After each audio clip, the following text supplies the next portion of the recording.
On our far left is the Treasurer General, Omphile Mautwe. Next to her is the National Chairperson, Veronica Mente.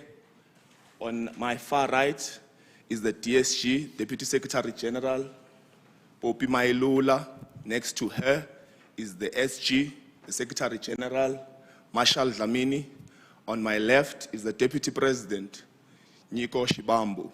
On my right is the Commander-in-Chief, Julius Malema, who will also be addressing us now, and from there we will take questions from you members of the media, and then we'll take it from there. Thank you very much, Commander-in-Chief.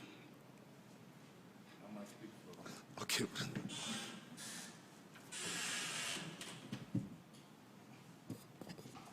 Thank you very much. The spokesperson of the EFF, the officials and members of the media. The Economic Freedom Fighters convened the 12th Central Command Team meeting on the 21st of January and the third plenum of the Second National People's Assembly between the 22nd and 23rd of January 2022. On the 24th of January 2022, we convened all EFF councillors for political induction. The CCT meeting received a detailed election report which analyzed the organization's performance in the recent 2021 local government elections held on the 1st of November 2021. The CCT meeting noted the organizational growth in the past elections as the organization increased its share of total votes from 8% in 2016 to 10.3% in the 2021 local government election. In addition, the CCT welcomed the total number of municipal council representatives, which increased from 826 in 2016 to 1,066 in 2021 local government elections. The CCT acknowledged that the recent elections took place under the coronavirus pandemic's difficult and abnormal conditions that have changed our lives and the economy. However, despite these challenges, the organization was satisfied that generally, fighters led a disciplined, courageous, and formidable campaign, contested all wards in South Africa, and received votes in all wards. The CCT took exception to the electoral decline of votes and seats in Limpopo. As a result, the CCT resolved to disband Limpopo Provincial Command Team, PCT, all regional command teams, and branch command teams. The organization will rebuild all constitutional structures and recruit members towards the provincial people's assemblies. The CCT has deployed the following commissars who will lead the organizational processes in Limpopo. Convener of Limpopo will be Commissar Mbuiseni Ndlozi. Coordinator of Limpopo will be Rebecca Mutlala. They will be working with Commissar Mgini Chwaku, Commissar Jeanette Komani, Commissar Tembi Msani, Commissar Lien Mateis, former Treasurer General. These commissars will immediately take full responsibility of all activities of the EFF in Limpopo province and will appoint fighters into Provincial Interim Leadership Corps and Regional Interim Leadership Corps to prepare for regional and provincial people's assemblies. All provinces of the EFF will be convening their provincial people's assemblies before the end of 2022. All members of the EFF must, towards the PPAs, conduct themselves with maximum discipline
made practical and implementable proposals for consideration and adoption by the CCT. We had a commission on building the organization. Commission on organizational building deliberated on strategies and programs to build solid and dependable branches of the organization as basic units which all members should belong and participate. The Commission made proposal of breaking down targets of membership for each province to reach 1 million. Each province and region has a target of members it must recruit within a specified period of time. Commission on Elections. Commission on Elections deliberated on the organizational elections towards 2024 national and provincial elections. The Commission made proposal on breakdown target number of voters each province, region, branch, and voting districts must talk to and capture their detail in a database. The Commission also proposed a program of non-monetary assistance to our people during door-to-door campaign, particularly the elderly and people living with disability. Through hashtag EFF Cares, all branches of the EFF must embark on Touching Lives programs which will practically improve the lives of our people. Other commissions that convened include the Commission of Finance and Fundraising, which looked at the state of the organizational finances and ways to fundraise. The Commission on Governance that looked at the work of EFF public representatives and proposed strategies to link up the work between the local government, provincial legislature, and parliament to ensure maximum impact of the organization oversight role and service delivery.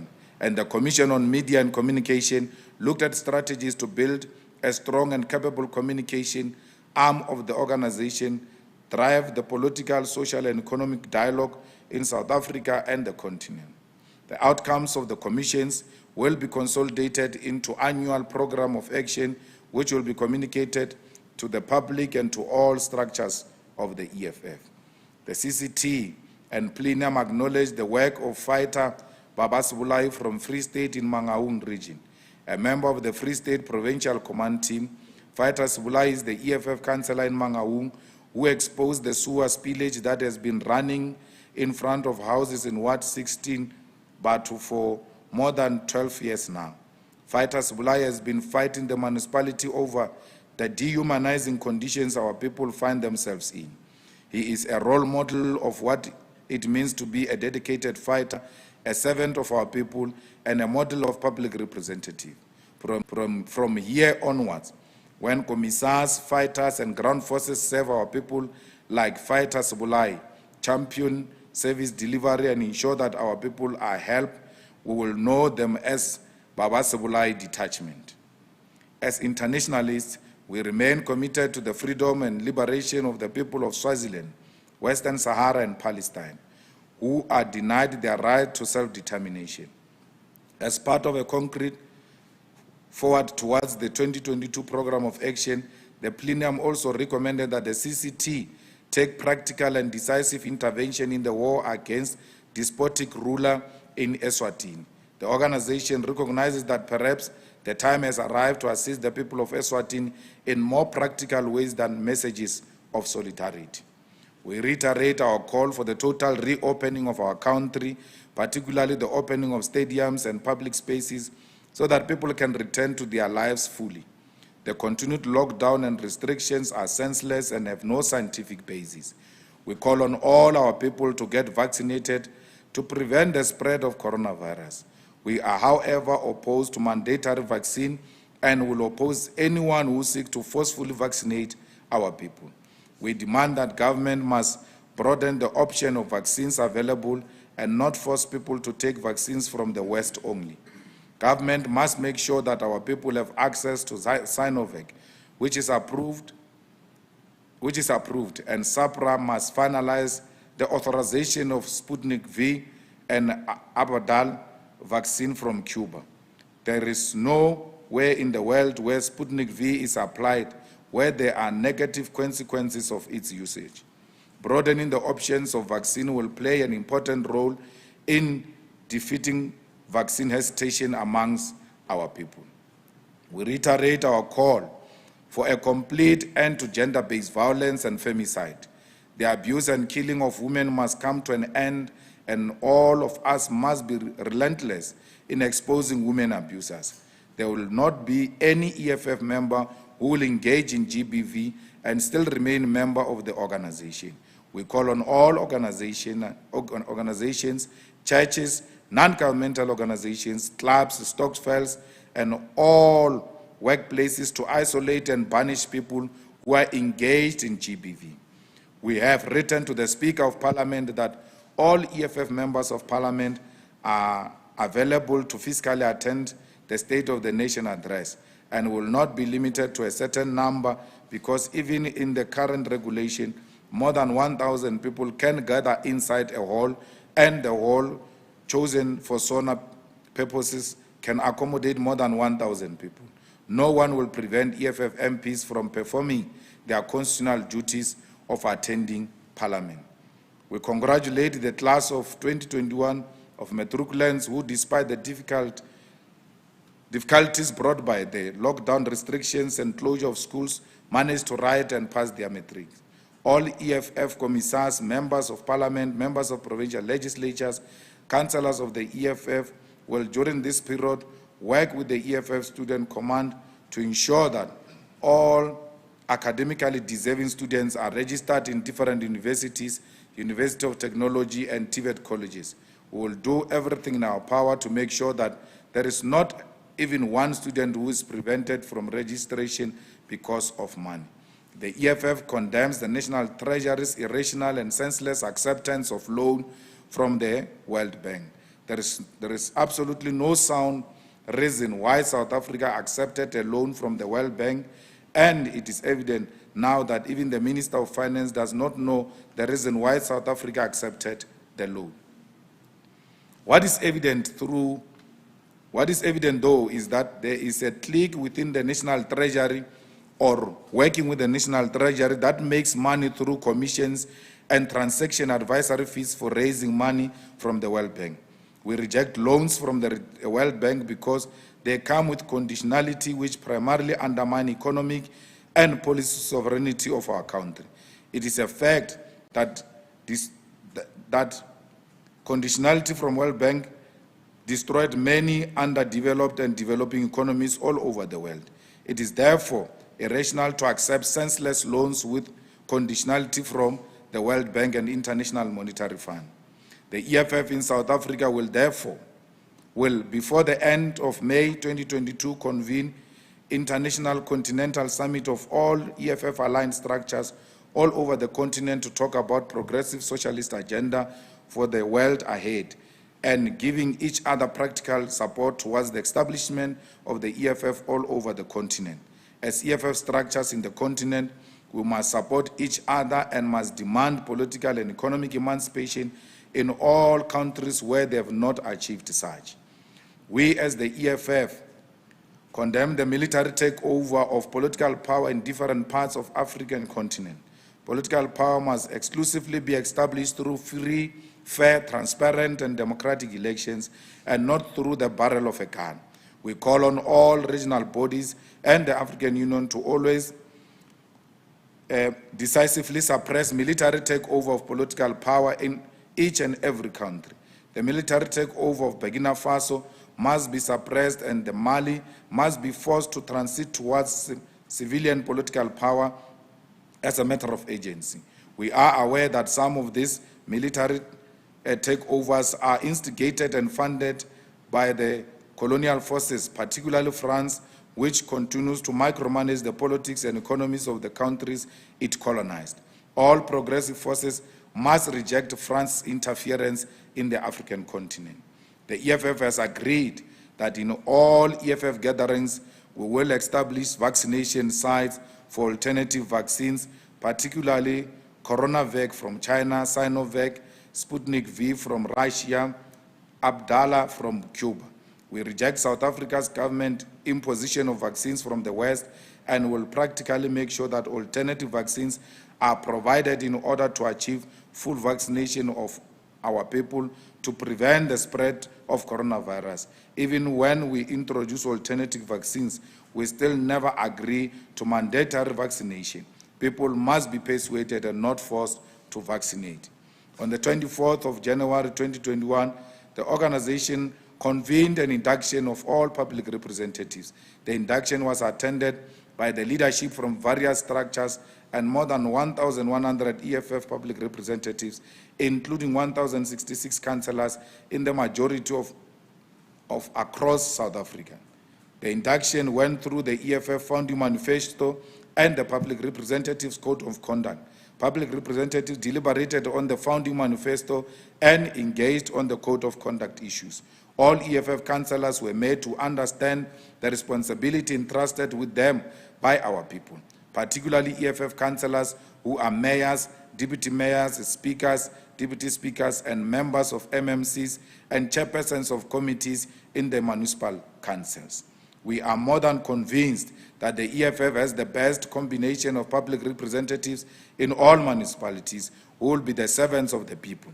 The organization as a whole is in good health with maximum stability in all regions and determined membership who understand their responsibilities. We are more than ready to consolidate the ground for socialist power and will build strong branches and achieve the 1 million members before the end of 2022. Thank you very much.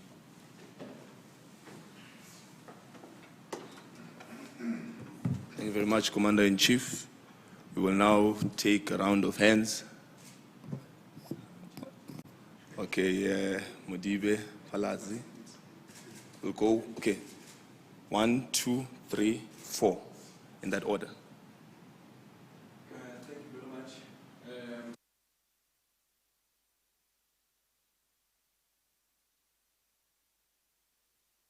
Assist there. Hello, okay.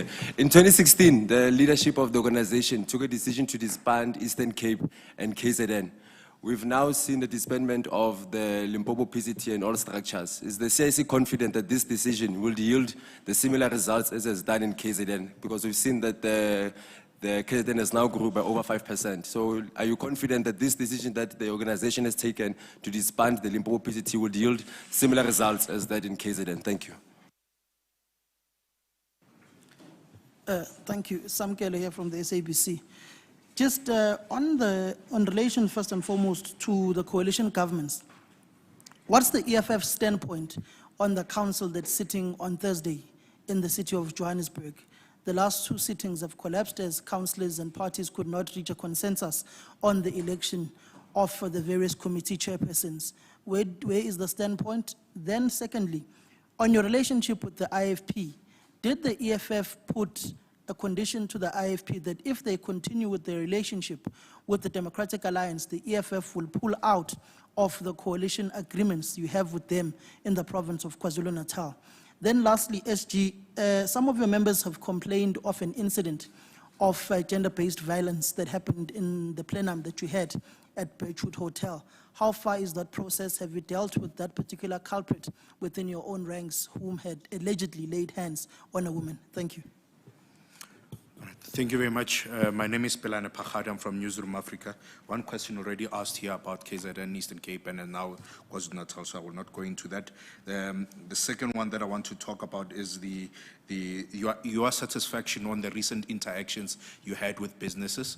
Have you felt that as a unit, when you were talking to restaurateurs and as well as retailers, that you were able to meet the target that you would have had when you went to interact with them in the first place? Did you get the reasonable response that you wanted? That's the first one.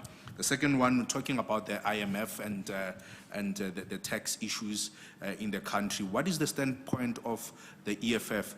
14 months ago, the government announced a tax on the export of raw chrome ore. It was never implemented, and our understanding is that it might even assist an issue around either tax income if people continue to export raw chrome ore without beneficiating it in the country. Is the EFF looking perhaps to understand why that particular bill that announcement has not yet been implemented 14 years after? 14 months after, thank you. I'm Itumeleng at the Star. I've got a question concerning state security. If the CIC could express his view on, the minister presidency, being the minister in the presidency, and playing a role in state intelligence. The question is, do you maybe think that President Cyril could use state intelligence for his own political battles? Okay, thank you, President.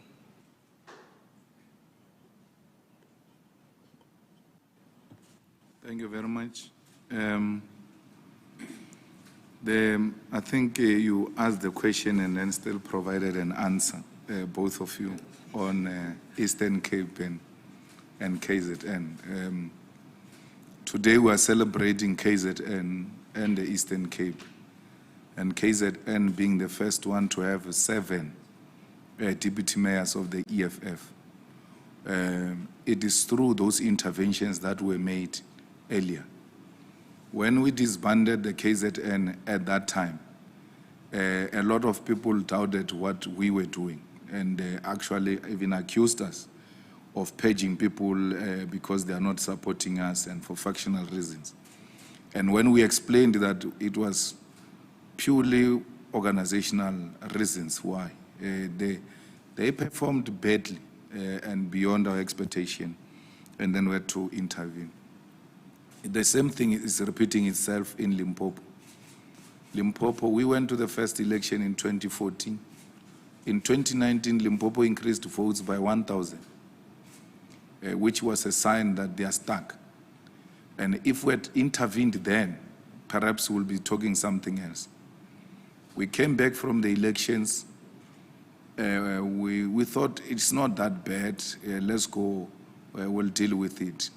But when the Secretary General now presented the numbers of what really is happening in the country, particularly in Limpopo, it was very clear that we are taking the cope route in Limpopo. There is a serious decline in Limpopo where they even lost 25 councillors, not 2. And therefore, we can't fold our arms and say, Joe is our friend, therefore we can't do anything. Clearly, there is something wrong. Not only losing 25%, you still have Thulamela, ANC being voted at 85% in this age and era. Once the ANC get 85%, it's a clear sign we're not there. The ANC is cruising alone. And those are the most underdeveloped areas, the most neglected areas. They still drink water with animals. They don't have electricity. They don't have proper roads. When you attend funerals in the Thulamela area, you know very well that you are going to have to park your car somewhere and walk to the cemetery. Still, with all those types of challenges confronting our people, the leadership of the EFF in Limpopo is still not appealing. We can't allow that. We can't allow a situation where we are stuck with individuals who don't know what they are doing. So we have had to, decisively intervene. And you can see the caliber and the type of leadership we are sending to Limpopo, that it's a very strong leadership, which is not lazy, which takes no nonsense from anyone. They can never be bullied or undermined by anyone, including the bullies that exist amongst some of those we disbanded in Limpopo. So they will never take chances with this type of leadership we are sending there. So we are guaranteed that in 2024, Limpopo will give us better results. I mean, Limpopo was one of our biggest feeders. So it should have continued with that, so that by the time the KZN comes, then both KZN and Limpopo keep on increasing. Can you imagine what was going to happen? We'll be talking something different now. But the KZN and the Eastern Cape are coming to the party. Limpopo is leaving the party. And we can't allow that. We have a responsibility to build the organization. There is really nothing wrong with what is happening in Johannesburg. People are calling for secret ballot, and they are of a view that the speaker is not reaching out. You know, the ANC and the DA, they are devils, both of them. So you have to choose which devil you want to work with. DA would have made a very good, a better devil. But the DA doesn't want to work with us. And even despite the fact that we voted for them, even when they say they don't want to vote for, they don't want us, we still voted for them.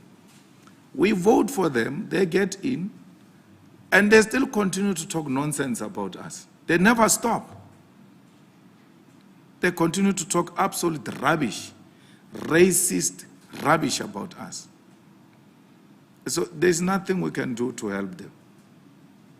So we have to look at what's working for the EFF. We want to have an impact. We want to be influential. We want to lead also in those coalition municipalities. This thing that people feel that like they can just leave us out like that, as if we are no role players, it's not going to be accepted. So the DA must know the EFF door is still open. You know, if you want to achieve the strategic objectives of the revolution, you have to kiss a lot of frogs on the way. Matlametru and all types of things, in order for you to get where you want to get to. So we were prepared to listen, even to the DA. The DA is going to collapse these metros. Maybe I must warn you and warn the people of South Africa. Because you can insult people to this extent, especially if you know what power they hold. Let's look at the Ekurhuleni, for instance. If the DA keeps on insulting the EFF and the EFF decide, look, let's go a different way. We can't take these racist insults from the DA. The power will leave the DA in less than no time. DA lost PE they were supposed to have won.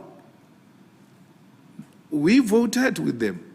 Despite the fact that they were arrogant and insulting us, we have always put the people of South Africa first. But those smaller parties that we had consolidated to the DA side, we consolidated them. They said, no, we're not going to take this insult from these whites. We're leaving. We had consolidated those people. They were with us. They were going to vote for the DA.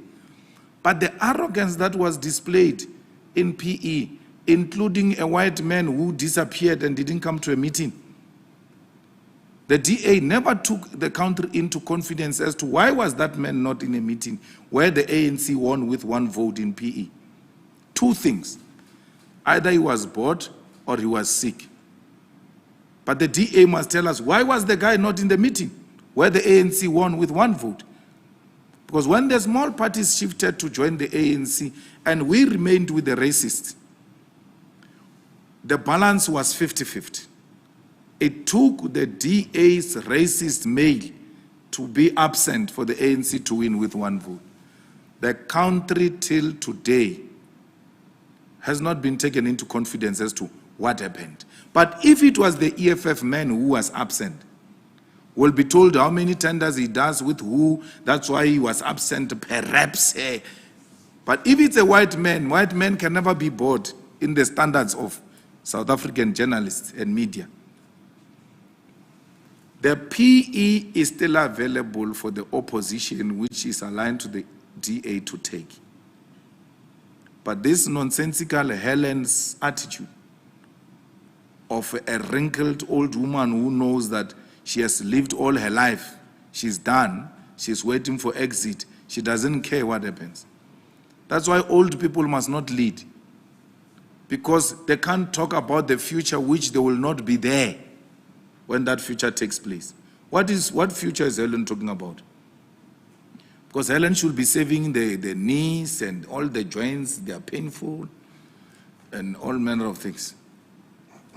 So we can't have a situation where some old white racist woman wants to preside over the future, which she will not be there.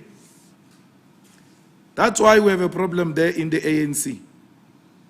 of old people. Old age, Samukelo, means illnesses also in the process. Now you have the whole leadership sick. Sick. Literally sick. In and out of hospital. I mean, when you look at how Paul Mashatile walks,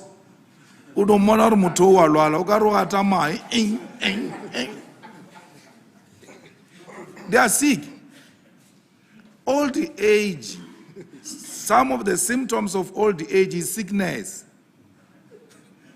So we can't entrust old people with the future which they will not be there. They won't be there, but they are saying we are planning for the future. They are not planning for the future.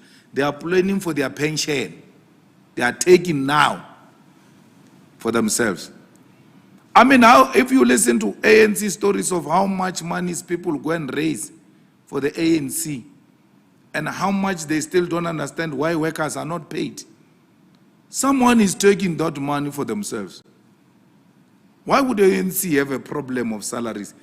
ANC is the biggest beneficiary of the IEC money. The ANC is the biggest beneficiary of the Parliament caucus money. The ANC is the biggest beneficiary of the parliamentary money, what do you call admin. And then the ANC is the biggest beneficiary of all provinces that have been allocating political fund before this nonsensical party funding bill came into place. And then the ANC members, public representatives, levies. I mean, if we can sustain ourselves with the party levies and buy this building with the party levies, how much can the ANC make out of the party levies?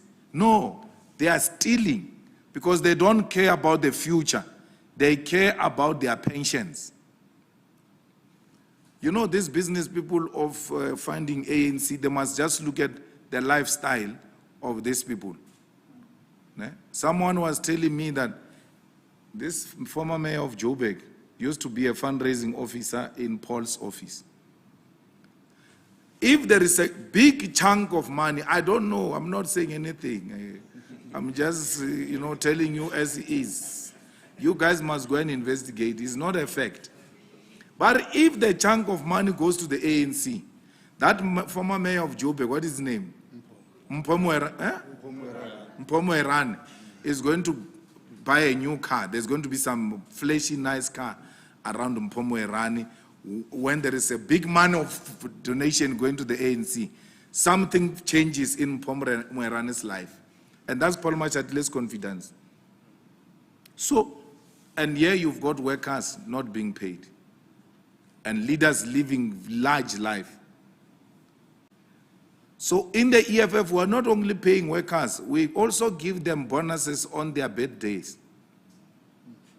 without fail. When we don't have money for programs, we don't even get tempted to go and take the money of salaries. So this money comes like this. Parliament gives us money quarterly, right? Then the money of salaries for the next 3 months gets to be put aside. You can't touch it. Unless there is a serious threat to the stability of the organization. Then we go and take the last month salaries of these workers. Use it there with the understanding that by the end of the month, the party levies would have come through. And then we take the money from the party levies and then you return it back to the last month of the workers. It's called cash flow management. You may not understand it. It's not an easy subject. So you manage your cash flow. I bet those things of history and cash flow management, they don't relate. So you might be disorganized. So let the DA come to the party. We want to unseat the ANC at all costs. But we can't impose ourselves on DA and we can't keep on voting for DA even when the DA is insulting us. We went to beg Herman Mashaba. We are pulling out. First sitting of election of a mayor. I've never seen such arrogance. We are pulling out. We begged him. We begged Makosi Koza. The SG spoke to Makosi Koza. Makosi Koza said, how do we vote for these people when they are being arrogant? The SG called me, I said, she is not going to vote for them, you can see. That's why we lost the Tequin. Makosi Koza was insulting DA on the queue to voting. How do you do that? Even if you are angry with them, now it's time to vote. You said you are voting with the DA. Once the voting starts, you stop the criticizing and go and vote. On the queue, going to vote. I said, SG, listen to her. She's on the queue. She's not going to vote for the ANC. So it didn't come as a shock for me that we actually lost at Tegwini because people like Makosi Koza were not well behaved. Then SG gives me that report. I call the DP. DP, we have a situation here. No, she's briefed. No, she's not fine. She's still saying wrong things. They're sitting now. Please sit down, sit down. She sits down. We don't know what she's going to do because she's still saying nonsense. Then the bosses, DP calls the bosses. The bosses have to now send a message in the city. Then she sent the SG a message. Now my bosses have called to reaffirm that earlier position you were telling me about. That's how difficult she was. I'm not shocked now when they are going for each other with her men. We saw it coming. So Council of Joburg is proper, we are fine. You see, we gave IFP a lot of municipalities and we never asked for a mayor or anything. Where they came, we said, that's okay. We're not driven by power. We don't suffer from uncontrollable desire for power. We even gave them Nongom, which they wanted so dearly. So when we're going to start from Nongoma, we'll take the Nongoma one. Because they love that Nongoma. They've got some attachment with it. So we must go to Nongoma and build a very strong EFF there because, hey, they want it. And then we say to them, we give you so many municipalities. We're asking you a simple thing. Let the EFF chair MPEC in Johannesburg. We can't do that without your support. We have to support each other. And I thought they were not understanding me. I even explained in Zulu. Iziyandla ziyageza. I wanted them to understand what I want. Iziyandla ziyageza. No, Bona, they want us to gather their hand only. They don't gather our hand. It's not a threat. The IFP will have to decide if it wants to vote with the DA against us. But the IFP must vote with the EFF. Everywhere they find the EFF. Because they know how important EFF is to them, in particular Nongoma. It's not a threat, it's a commitment. The IFP can't tell us that they are being defied by their region here in Johannesburg. Then they have to fire those people and put people who will carry a party mandate. We're not interested in their internal affairs. We've given IFP a lot, and we can still give them a lot, because part of what we are now going to do in these municipalities in KZN is to talk to RET forces to vote with us. Yes, there are a lot of RET forces in the municipality. There's no longer ANC, there is the RET and this one of big nose. So we must choose. So we must, because that thing of voting is a secret. We're going to talk to RET forces to vote with us, to upset the situation. So, I don't want. That one of gender-based violence we attended to proper. I think he will be getting his love letter today, because they were to follow some internal processes outlined by the Code of Conduct. He got his letter yesterday of saying, in 48 hours, you must explain why we should not suspend you from the EFF. So that matter is receiving attention. The restaurant visits, are more than welcomed everywhere by those who comply with the law and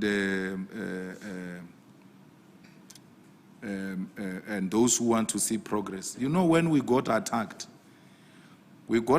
because we went to the white men. There are people who are bashing black people there in Soweto, telling Gogos to take out IDs. Not a single person who attacked EFF for going to restaurant has attacked those people in Soweto for harassing black Gogos. But because we went to question the white men and said to the white man who was not cooperative, it is not in our interest not to be cooperative, and found himself cooperating like a baby. The colonial clerks are not happy. There are very few men and women in South Africa who can stand to the white men. Very few. And they are only found in the EFF. The rest of you, you love your whites. We have no problem with them. We too love white people, but we don't like white supremacists. And those who subscribe to whiteness will teach you a lesson. So everywhere, that program is continuing, by the way. We are not going to stop. We are saying no Zimbabwean must be chased away. Strike for a balance so that our people can work together. Now, Riditlabi says we must go to the security guys who are waiting outside houses of politicians. They are big and dark and, you know, already she has judged them that they are not South Africans by how they appear, right? We can't do that. We won't do it. She can take a husband and they do that. They can go and do that. We're not going to do it. We're not going to talk to any African. We're going to arrive there and look at the name of the company and we'll go to the owner. We're not going to talk to workers. There's no Nigerian we're going to talk to. There's no Zimbabwean we're going to talk to. We're going to talk to the owner. We have seen outside Malema's house, your company is looking after those people. How many do you have on your payroll as South Africans and how many do you have as foreigners? And if the foreigners are unreasonably high, please, we'll come back, try and strike a balance so that these people work together and no one feels excluded. No foreigner must feel excluded, no South African must feel excluded. They must all work together in peace. So, but this one of Redi saying we must go to those people who are standing outside, he wants black on black violence because that's what she gets sponsored for. To instigate and cause divisions amongst black people. We will not do that. Even when we went to the restaurant, we have never spoken to a single worker there. We have nothing to do. They did not employ themselves. We talked to the employers and will continue to do so. Hospitality industry, the security industry, and all of that. The farms. We're going to the farms as well. Because the farms are higher, even illegal foreigners who don't, illegal in a definition of this thing of papers. Because they don't want to pay them. They hire them, and then from there, when it's time to pay, they set police on them. Or there are people here without documents. Attack. And then that is an exploitation. We need to defend our workers, especially our African brothers and sisters who are working in these farms without being paid because they do not have papers. That's what we seek to achieve. Write every nonsense you want to write about me. And say like that Justice Malala with a speech impediment, saying, no, Malema loves Mugabe, but he doesn't want Zimbabweans. What nonsense is that? I said, there is no one who's going to send Zimbabweans to the border when the EFF is still alive. No one. Not Mapantiti Sangor, they are going to take people to the borders. No one can take anyone to the border. We are here to defend our Zimbabweans. They are at home when they are here. Justice Malala hears me very well because he can hear English. He can also hear Spedi. He's from Bulobedu. He can hear me very well. But because it's a colonial clerk that gets to be affirmed when he bashes on his fellow African brothers and distort them. That's how he makes his money. So why should we be worried about people who understand you very well and then just go and distort what you're saying? I can have a debate with Justice Malala, actually. It's a homeboy. I can have a debate with, public debate with him. I don't know if that day will have trained properly to speak properly, because sometimes I don't hear some of the things when he speaks. So I can debate him on this question. And he must tell me, where are his problems? Where does he have a problem, so that I can clarify it?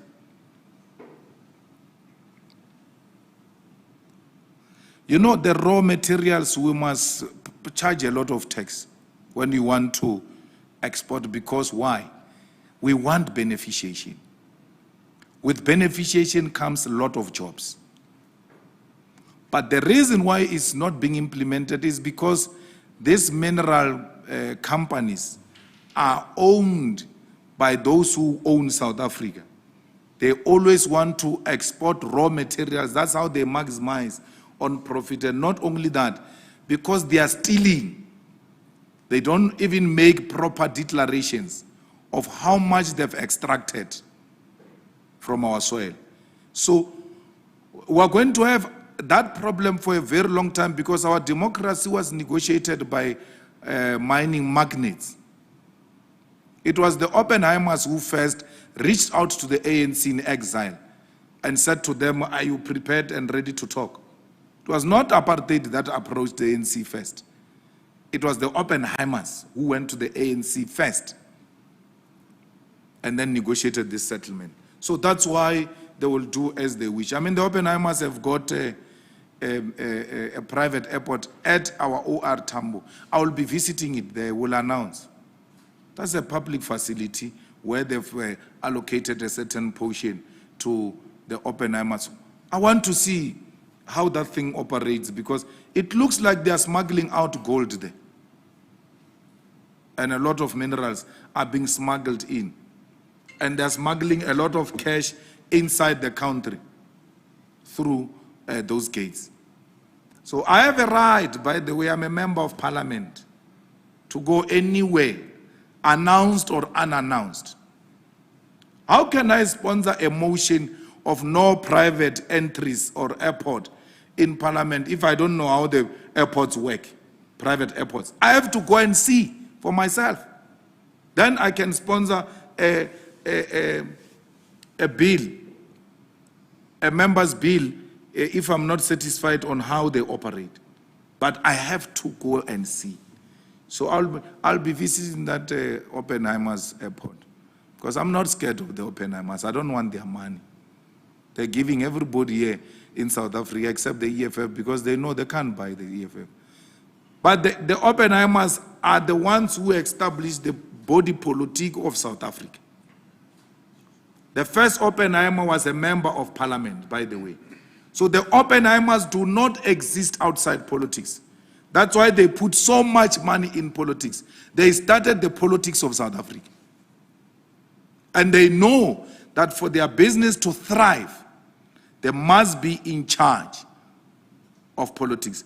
They formed the DA. They formed that thing of Mampela Rampel, Ahanang. Ingi? Ahang. Then they formed this thing of Hemen. You know, every time they form this thing, they tell them, go and work with the DA. So they mean, go and work with our party. The females in the Oppenheimers look after the DA. The male species of the Oppenheimers look after the ANC. That's why they don't want a third role player, because they want to control the political system by controlling these two, the ANC and the DA. You can't tell me the Oppenheimers don't control the ANC. Nicky Oppenheimer agreed, is it Nicky? Agreed that they contributed to CR17 because he thought it was in the best interest of democracy. He put money in an internal party contest because he understands the implications of who wins in that party. So the Oppenheimers are in. Our state security, they are forget him. You know why state security is taken there? And you know why it's given to the most useless people? It's the slush fund. It's how much? 4 billion? More than that. More than that. Of slush fund. Cash that you take and don't account for. When they went to Nazareth, that cash was used to support other candidates. That's what Cyril is talking about. That's why he must go to SCOP to explain what are you talking about. In the commission there is a spy that says we carried cash of, they call it what? SSA to Nazareth, slush fund. The Auditor General does not have access there. The Inspector General does not have access. Once the Inspector General forced to have access, they say the security clearance issue still have a problem. Even when they've cleared you, they just change it. There's a new information. That clearance is not proper. To destabilize you, not to have access into. So what is taken to the presidency is not SSA necessarily. It's the slush fund. They took that money there because he's going to conference this year. He's going to need that money because the Oppenheimers, the Ruperts, and all of the CR17 people, they can no longer donate. They are very scared because they say, well, Pella, we're going to be disclosed here. With this CR17, the way it's being challenged, one day some judge is going to give a ruling or open here. So we can't do it again, Cyril. You are in power now. You have to find a way of sustaining your campaign. The only way to sustain his campaign is by taking the slush fund. So he said he's taking SSA there because it's dysfunctional. But SSA is not the only dysfunctional thing. Everything is dysfunctional in South Africa. Why SSA? Because there is billions in slush fund that you don't have to account for. And a lot of these people line up their girlfriends, they line up their nyatzis, concubines, they line up their families and say, these are spies. These are spies. And then that's where the money goes. And then they go and catch it from the other side. So that's why SSA is good. What is the intelligence about Mondli Ngungubele? Mondli Ngungubele is Tlaela. In all respect, he's a fool who like posturing as if he's ideological, he's an ideologue, a thinker. No, he's not a thinker. Mondli is not a thinker. He throws phrases, if you listen to him, he throws phrases to sound smart. But the guy is generally a fool. And I'm not gossiping about him. I told him in Parliament, Karwena, you are stupid, and you know it. Even when you are sitting alone, you know you are a fool. You are a non-thinker. He was very angry that he was not impressed with me. But he knew I was telling the truth. And for sure, even the wife knows them, Shem. Or my husband is a stupid. So, Mondli can't do anything to help Cyril. Nothing. They could have given it to Zizi. He's got his own problems of cash flow management. So, but he's still young. Zizi is still young. He still has got a lot of potential. He's young. I didn't say it's the youth. That's your problem. When we say people are young, you're thinking youth. I didn't say it's the youth. I'm saying he's still young. Compared to, it's like saying what? Like saying I'm young. You know what is the youth age in China? 50 years. Yeah. So in terms of the Chinese youth definition, we are very young. So Zizi is young. He's got these smaller skeletons, which must be clarified quickly so that he can assume serious responsibilities. He can try. That thing is complex. I don't know if he will be able to run it, because those people, the first thing they do is to scandalize you, not publicly. They come with a file like this when you are a minister of intelligence, like this. And then they say, we are trying to manage this thing. And then they give you a file. You find your SMSs that you are sending to concubines, and then your pictures in a shower. You're like, what happened? But don't worry, we've got it covered. Then from there, you are in their pocket. Now you give me a file like that, I'm going to show my wife the first thing. Or this is what is happening. These guys gave me this thing. Because they want to blackmail me. You can go through it. You will decide if you are continuing or you are remaining here. Once my wife is proper, I take the file back to the office of SSA and tell them you can go to hell. No one is going to blackmail me. Why are you giving me this file? What do you want to do with it? Do what you want to do with it. Not going to live a life of a blackmail. So the reason ministers of intelligence are stuck and are undermined, those guys on arrival, they give you your file of gossip. They have paralyzed you. So Zizi's words, because his stories were on the Zondo Commission of 1 million, for sure they went to fetch other millions which were not on the Zondo, and they said to Zizi, we are the ones who prevented these ones from going to Zondo. Don't worry, we've got you covered, so that you owe them for the rest of your life in that department. You can't move. And then they continue buying luxurious houses with the slush fund money. It's a very complex situation. It needs the brave ones who can't be blackmailed. Yebo. Thanks, President. We'll take another round of hands. Even the latecomers don't have appetite. Okay. We'll go 1, 2, 3, and then 4, Samgele, 5, what do we? Okay, you can shoot. Good day, Mawande from the Sunday Times. Just on the issue of the campaign against these companies, the balance between foreign workers and nationals. I mean, as they say, charity begins at home. Has the EFF checked service providers that provide services to the EFF if they are within that range? I mean, Mr. Malema, for instance, you said when we were in Kagisho that you will even check your family business, Mikiti. Have you done that? And all other companies that do business with the EFF. And then second, on the same issue, isn't this approach that you have employed like unsustainable? The reason I say that, isn't a more sustainable way one that goes to Parliament, where you guys have real power to make permanent changes in terms of introducing legislation that is clear and unambiguous in terms of ratios in particular industries, securing particular industries for locals. I know there's a lot of countries that do that and it's embedded in law.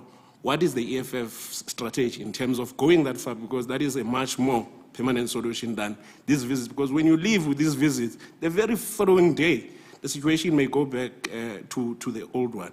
Thank you very much. Mr. Malema, your former deputy in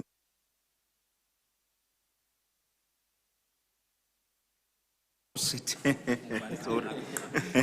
Yeah, but Don't press it, you touch it. Please also, also introduce yourself, my brother. It's Loiso from Independent, down the road. Your former deputy in the Youth League has put his hand up as a potential candidate as deputy president of of the ANC and potentially deputy president of the country. What's your view on that? Thanks.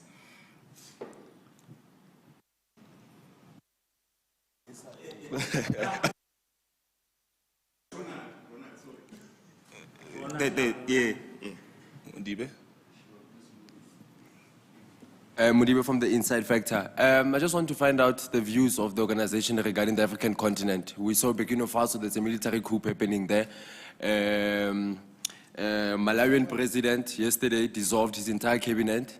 Nelson Chamisa in Zimbabwe started his own party. So I wanted to find out the views of what do you think is happening on the continent. Thank you.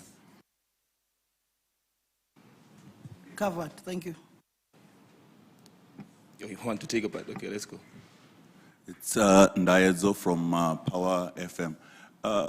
Talking issues of state security, you've got the parliamentary fire that happened a couple of weeks back. Then there was that vandalism at the Constitutional Court, and more recently that fire at the Waterkloof base. Do you think there's something at play here, or it could be just mere coincidence that you've got these incidents happening, or there is some potential instability brewing in the country, and the role of state security around that? Thanks. Okay, that's it. You want to go again? No, sorry, I just need to add to his question, so I don't want to come back. On that, I don't know what is the legitimacy, but there are pictures doing the rounds of some artillery of the UN that is within the country. Does the EFF know anything about that UN coming into the country? And what would that mean, given the legacy of what we know when US steps into a sovereign country like ours? Thank you. Okay, thanks. President. Thank you very much. Charity begins at home. This is our home. Yeah. I think we have a very few African brothers and sisters who work here. But we do not conduct any verification on our service providers as to whether they are employing South Africans or Africans. But now that we are running this campaign, surely we will be interested to know what is the staff complement and whether you are hiring South Africans and Africans in a more balanced way or not. Yeah, but we haven't required that because nothing has ever suggested to us that there is a company we're dealing with which has in strike a balance. We are mostly in events. I think that's where we spend most of our money. Huh? Yeah, we're in events. So, and if you look at event companies that we deal with, are of young Africans. And if there is a white company, it will be Gear House, which will have to then subcontract Africans and all of that. And in our interaction with these people, there hasn't been anything that suggested we needed to even ask them. Because there wouldn't be, you won't be overwhelmed by whites. You won't be overwhelmed by African brothers and sisters. Because such abnormality would have, drawn our attention and would have asked our chief, what is your story? What's happening here? So we've never come across such, but all companies, it doesn't matter whether they're dealing with the EFF or not.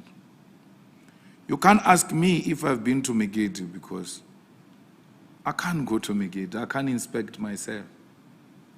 I said, if you're listening properly, EFF has got the right even to go to Megiddo and go and check.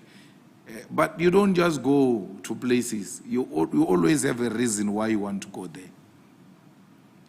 So if the AFF has seen a need to go to Miketi, they can go. No, I mean, why would you be threatened by people who are coming to ask, what is the staff complement here? But there won't be free tea, so they have to pay for everything, no free water. They have to pay because we are a struggling black business. So there is nothing to be hidden at all. But surely you will find foreign nationals that make it. It's their home. They've got a right to work there. But there will be a balance. There is no way there can be a balance. But not only EFF, anyone, labor departments, if they want to go, yeah, they can go and do it. We have nothing to hide. We can't even tweet about it, trying to intimidate them not to come. There is tax who do that. But what made me so uncomfortable about your inquiry during the week was to insist on asking how much did we spend on the house of that deceased woman. It's bad. It has got a bad taste. Here people are blessing an old woman who's no more. And then you guys want to be, it's like I gave money to my girlfriend or I built my girlfriend a house with the EFF money, want to see how much I've spent on such a poor woman. You want what that which has been spent on her to be splashed all over. I normally don't even go with journalists when we give people houses because I don't want their poverty displayed in public. It humiliates them. Just that us going there with you, those people are humiliated by the display of their poverty. No, you comrades don't end there. You still go to them, wanting to know how much did they. We can give them 2 million, 5 million, any amount of money we want to give them. It's our money. It's not government money. It's a money that comes from party levies. The money that comes from government, comrades, is always dictated to on how you can and on what you can spend it on. The money you can play around with to do this or that project of the EFF is party levies. We account only to our members about that. And I was asking myself, when you go and ask how much was spent on that old woman who even passed away, let's say it's 1 million, let's say it's 2 million. What do you want to achieve by that? That a 2 million was spent on a poor woman. It was so distasteful, and I was like, it came from Sunday Times, I don't mind. They can write whatever they want to write. I really don't care. I would have been worried if it came from Sunday World or something like that.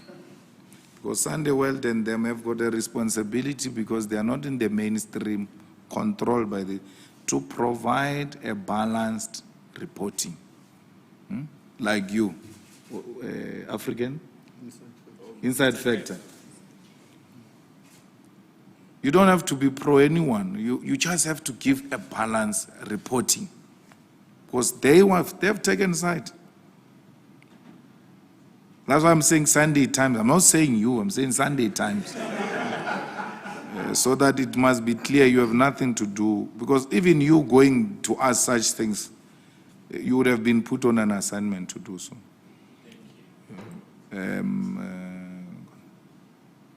I can't go to Parliament to pass laws on ratios. That's an elitist approach. We do activist approach. We must be on the ground. When we are on the ground and we realize this issue is big and it's a big problem, only then you can go to Parliament. Because we might be legislating an imaginary problem. I went to 3 restaurants. personally, I don't know, there will be reports ultimately by all EFF. I went to 3. Where there was almost 50-50 staff members is cream. The rest was 70-30. The last one was actually 99.1% because I've got 12 staff members. Only 2 are not from South Africa. I can take out all of that and present it here. And I'm like, it looks like perhaps in Cape Town, but here we might be dealing with some imaginary problem. But we're still on it. We'll find the outcomes through this campaign if we have a problem like that in the restaurant and hospitality industry. But it goes without saying in the farms. They hire people without papers because they don't want to pay them properly. I'm using Floyd's iPad here, so it has got a pin. It keeps on closing, and I don't know the pin, and it doesn't want to give me the pin.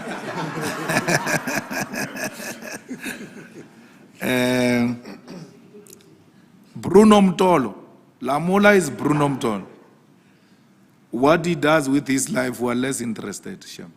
He has got no, whether he becomes a deputy president of the ANC and ultimately government, is Bruno Mtolo. I don't even know why Lindiwe responded to Lamola. He's a baby, he's got no credentials, none whatsoever. He's a product of factional arrangement. Lamola became deputy president of the Youth League because I went to speak to DD, not because I identified talent in him. I went to speak to DD that we need Mpumalanga to support us. He said to me, but Mpumalanga has been overlooked. What do you mean? He said, I will give you a solid province on condition you make one of us deputy president. And I said, who? He said, Lamola. I said, no problem. I know Lamola from Univen. He was a SRC president or something. And then from there, I've never known him. But when he said Lamola, then I knew Lamola is David Masondo's boy. And me and David Masondo worked well together before. So I was like, if he has had some interactions with David, surely he should be having some idea of what we're trying to pursue. That's how he became the deputy president of the Youth League. He didn't become the deputy president of the Youth League because he was a champ rising through the ranks of the Youth League. No, he was not. I even doubt if he was a chairperson of a branch in Bushbuck region or a region or province. If he was provinces, those things of just going there so that you prepare to come to national. But he's a product of an arrangement. He didn't come on his own, where the leadership of the Youth League identified talent. You see Makata, Sindiso Makata. That was a talent established on the ground by the leadership of the Youth League. That was a pure talent that came through the ranks of the Youth League, not through some arrangement. Now he wants to contest DD, his political mentor, the man who made him what he is today. There's a lady saying, I forgot it, something, something like that.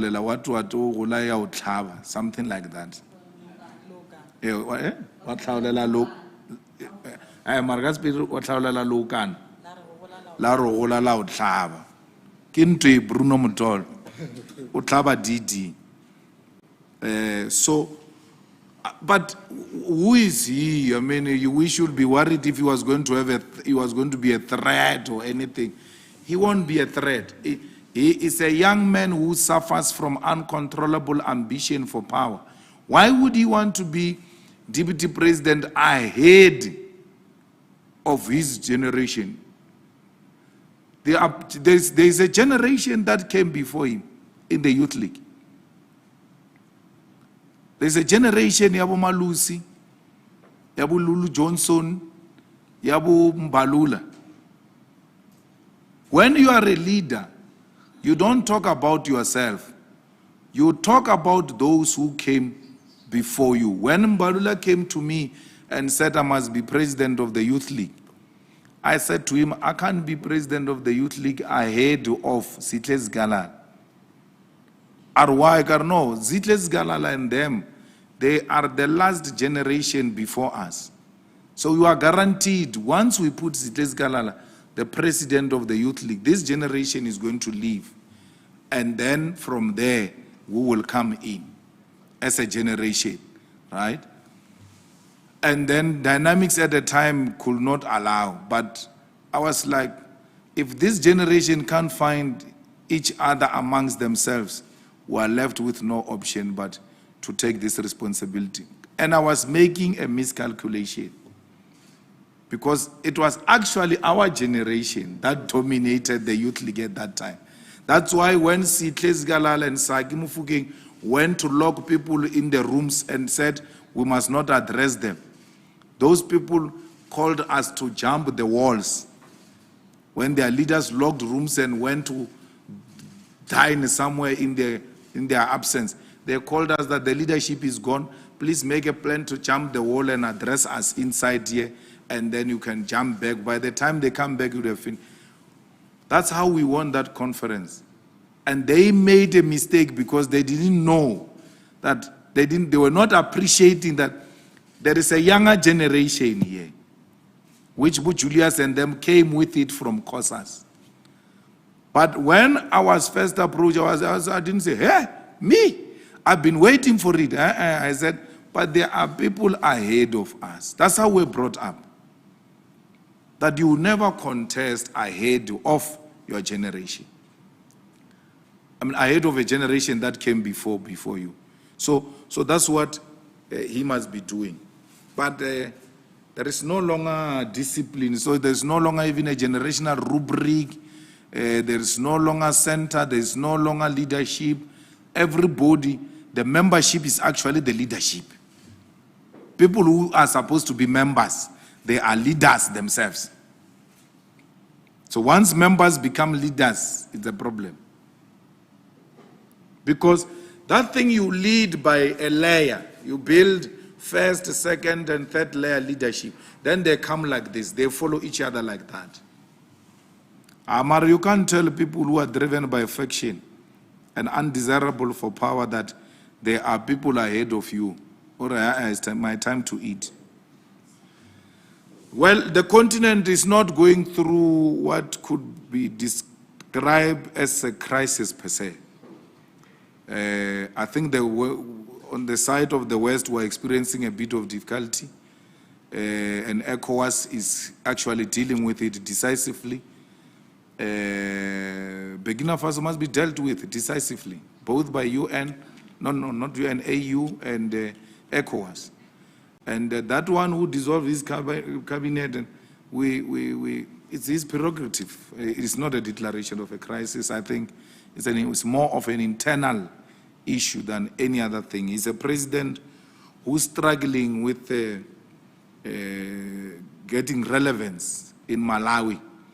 And he overpromised and is finding difficult to deliver. And therefore, he wants to be blaming it on other people. So maybe he will win. Sudan, till today, we still have problems there. A religion has been used to divide the African people. We've got a crisis in Ethiopia as well. We hope it will be resolved. There should be peaceful African solution to all of those African problems. But as you know, we were from time to time going through tribulations as a continent, and we should be able to find permanent African solution. I didn't know about the UN people being here. I'm getting it for the first time. I don't know. They should have passed by Konka. Maybe we would have seen them. That they are UN people here. But where we go, I've not seen any UN DP. SG. I've not seen anyone like that. So we'll follow it up after this to check if there is such a thing. Parliament fire is really a negligence matter. There's no one who burned Parliament. It's like that thing of the fire there, of Waterkloof. If there are such conspiracies, then they must also apply in Waterkloof, because everywhere, every time there is a fire, there must be Christmas. Christmas must be everywhere. There's fire, there's Christmas. That thing is neglected. You know, I like property, so I pay much more attention into property development and all of that. The way it burned is so interesting. It burned from the roof. And in the roof, that's where you have a lot of wires. And, you know, unlike now, in the past, people who were doing electrifications, air cons, and all of that, they will just leave wires moving like this. If you get into most old buildings' roofs, it's a mess. But now, the regulation is such that they must all be organized and then put together somehow, so this in a tube of some sort, so that there is no such a thing that the possibility that might have occurred in Parliament. So there, with honesty, I suspect the rats went to eat the wires. And then these wires came into contact and caused a spark. But because they don't want to take the responsibility, they go to a homeless man. Because if that is the case, then someone in Parliament must take responsibility. Because firstly, what are the rats doing there? The place must be fumigated from time to time. There must be rat traps and all manner of things. But equally, those wires in this day and age should have been put inside this tube thing we're talking about. So if in the past they were like that, with new renovations that are taking place in Parliament permanently, and we don't see what they are renovating, they should have gone to reorganize those wires and make sure that even if one is loose, it doesn't come into contact with the other one to avoid causing the spark. The fire department, Cyril said Cape Town is a working metro, what. But that metro also, the inspectors should have picked it up long time ago. From time to time, they must inspect if we are fire compliant. And they should have picked it up that your wires are not in order. You need to put these wires this way, otherwise we're revoking the occupational certificate of Parliament. There is no Christmas who did anything. That's how that thing of they carry the heavy thing we wanted to carry the other day and removed from Parliament. Mason. Mace was saved because Mace was here on the corridors and the fire was up there. Because I'm told DP, the passages have not burned of Parliament. It's the roof. So, come on, man. Christmas with all his sophistication, how can he plan to bend the roof and make sure the passages are not? It's a technical problem and someone must take responsibility. Two people, Thandi Modise and the current speaker, Noziviwe, and the Secretary of Parliament. Anyway, if these two politicians can't take responsibility, the Secretary of Parliament must take responsibility. Because Parliament belongs to the Secretary of Parliament. She must fall on a sword. I don't know why she's still Secretary of Parliament. You know, a person who shows remorse, even if there was nothing wrong that she did, she must just say, out of respect, you had assigned me to look after this place, and I did not do what was expected of me. Whether it is bent, whether it's a technical fault, or whatever reason that is going to come at the end, Secretary of Parliament by now should have resigned and said, let's say Christmas banned it. Where was Secretary of Parliament when Christmas was banning her parliament? Because she should have put all systems in place to make sure that no one ever gets into that parliament. Especially after Mbeki incident, where an intruder went into Mbeki's office, it's an office or a house, and was drinking Mbeki's things there. For the whole week, sat there without any interference. So clearly, from that time until now, we should have improved the security of that place. That should have served as an alarm. You call yourself a Secretary of Parliament. From that Mbeki incident until now, you have not done anything to secure Parliament. An honorable, innocent member of staff of Parliament would have resigned. She can't resign. She's a deployee. Cadre deployment. She's waiting for them as a mascot for them to tell her, no, you have to resign. She must resign because Parliament belongs to her. For whatever reason, Parliament has banned. The same thing with Waterkloof. Whoever is in charge there, the Secretary of Defense, must take responsibility and step down. You can't ban the assets of the public and there are no consequences. Someone must, with humility, I'm not saying I've done anything wrong, but the fact that this thing banned under my own supervision, I failed you. I therefore wish to leave.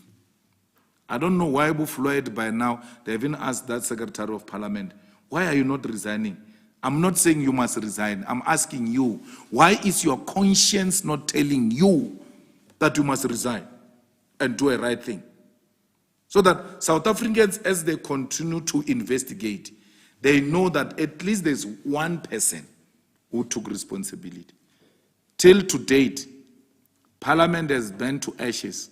We are going around asking for spaces to hold Parliament. What a shame. But no one has lost a job. That's South Africa for you. Thank you, President. One last round, the final one. Yeah. Are you fine? Okay. I was trying to give you a bonus. Thank you very much, Commander-in-Chief. We've come to our last part, and that is me thanking you for coming. Thank you very much, comrades, for coming. Cheers.